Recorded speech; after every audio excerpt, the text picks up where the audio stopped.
हाँ देखो अजीज तलबा, ये जो आपने सवाल किया था रफ़ा यदैन के बारे में, इस हवाले से मैं इस वक्त कुछ मुख्तसर से कहना चाहता हूँ। सबसे पहले ये जहन नशीन करना कि रफ़ा यदैन करना कोई गुनाह नहीं।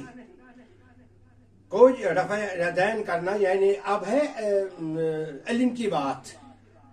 बुखारी शरीफ में दर्ज है कि जनाब सैयदना नबीना मोहम्मद रसूलुल्लाह सल्लल्लाहु अलैहि वसल्लम रुकू से पहले, रुकू के बाद दो सजदों के दरमियान हाथ मुबारक उठाते थे, जिसको रफ़ा यदैन कहते हैं। और ये नमाज में बार बार हाथ उठाने का अमल इब्तदाई दौर का वाक़ा है, यानी शुरू इस्लाम में था, फिर बाद में मनसूख हो गया, मतरूक हो गया। यानी रफ़ा यदैन शुरू इस्लाम में था, फिर छोड़ दिया गया।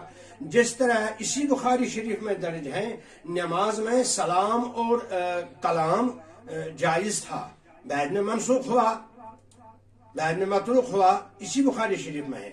इसलिए नमाज से ये रफ़ा यदैन मनसूख के बाद सहाबी जलील हज़रत बरा इब्न आज़िब रज़ियल्लाहु ताला अन्हु का बयान है कि अन्न सय्यदना नबीना मोहम्मद सल्लल्लाहु अलैहि वसल्लम इज़ा रफ़ा यदैहि इला उज़नैहि लिइफ्तिताहि सलाह सुम्मा ला यऊद।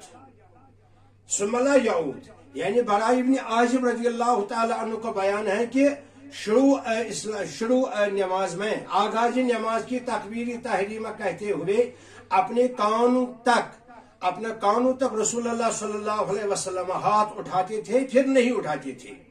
अब असहाब जलील फरसानुल इस्लाम के शाहसवार बिलखसूस अब्दुल्लाह बिन मसूद, अब्दुल्लाह बिन उमर और ये बरा बिन आज़िब, उमर बिन खत्ताब, अली बिन अबी तालिब और मुहद्दिसों में से, इमामों में से जलील कद्र जनाब अबू हनीफा रहमतुल्लाहि ताला अलैहिम अजमईन, इन सब का इत्तेफाक है कि रफ़ा यदैन जो था ये अमल शुरू इस्लाम में था, बाद में मनसूख हो गया।